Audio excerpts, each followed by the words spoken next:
मी सुशिला मिटकर मी बाबळगाववरून आली होती. पाक थकली होती. 25 वर्ष झालं वाकून चालत होती. गुडघेदुखी, कंबरदुखी येत नाही येते ते. मी जेवताना रडत होती. चालत आली कुठनं जेवायला तर रडायची. ज्ञानेश्वरी विल्ले सेंटर तिथं मी चांगली झाली. मला चालायला यायला लागले या हडं चालतीये. साडी घालायला लागली तरी मला खाली खुर्चीवर बसून साडी घालावं लागते. मी आता उभा राहून घालते. मान वळत नव्हती. पाठीमागलं मोरचं काय मला मोरचंच तेवढं दिसायचं. आजूबाजूचं काय बघायला येत नव्हतं. मला सगळं करायला येते आता. महाग बघायला येते, मोहर बघायला येते. ही व्यवस्था तर लय छान. घरच्यापेक्षा घरी काय होते आपल्याला असं आहे.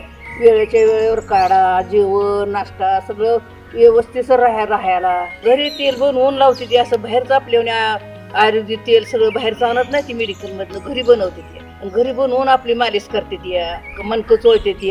लय लोक झटते ती. लय व्यवस्था भारी आहे. कुणाला पण यायचं असेल तर ह्याच्यावर या. मी मला चांगली झाली. मला चालायला येते.